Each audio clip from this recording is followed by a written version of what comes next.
Hello friends, ఈరోజు చూసుకుంటే కనుక జగన్నాథుని రథయాత్ర సందర్భంగా మన బెంగళూరులోని హెచ్ఎస్ఆర్ సమీపంలో అగార ప్రాంతంలో ఉన్నటువంటి జగన్నాథ ఆలయానికి ఈరోజు అయితే కనుక వేల నుంచి లక్షాది మంది భక్తులందరూ విచ్చేశారండి.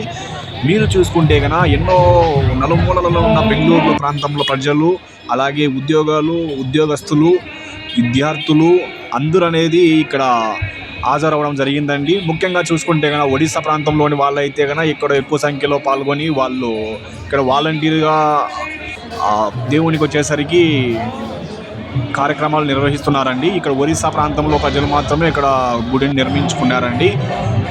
నార్త్ ఇండియన్స్ అయితేనేమి, సౌత్ ఇండియన్స్ అయితేనేమి అందరము బాయిలాగా అందరూ వచ్చి కలిసిపోయి ప్రతి ఒక్కరూ బాగా, మనమంతా హిందువులం కాబట్టి అందరూ బాగా కలిసిపోయి ప్రతి ఒక్క ఎత్తున చాలా గ్రాండ్గా నిర్వహిస్తున్నారండి. మీరు ఇంకా కావాలంటే కనుక రథయాత్ర సందర్భంలో అయితే కనుక వేల మందిలో చాలామంది పట్టుకొని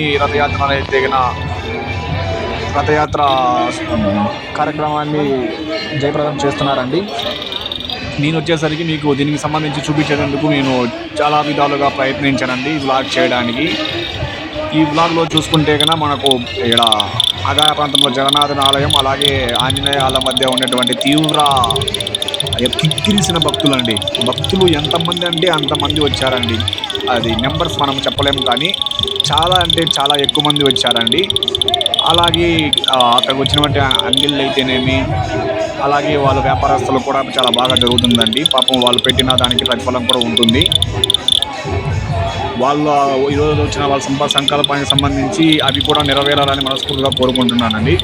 ఎవరైతే భక్తులు అనేసరికి ఆ దేవుని ప్రార్థిస్తున్నారో వాళ్ళకి కూడా అందరికీ సంకల్పాన్ని నెరవేర్చాలని కోరుకుంటున్నాను. అందరూ అయితే కనుక చాలా హాయిగా ఎంజాయ్ చేస్తున్నారండి. ఎంజాయ్ అంటే కనుక ఇన్ ద సెన్స్ దేవుని భక్తిలో లీనమైపోయినారండి. ఎక్కడే కానీ వాళ్ళు వచ్చిన దాన్ని అసలు ఎక్కడా మిస్ అవ్వట్లేదండి. ఆ దేవుని భక్తిలో లీనమైపోయినారు పూర్తిగా. ఆ జగన్నాథుని ఆ విగ్రహాన్ని చూసి మైమర్చిపోతున్నారండి అందరూ.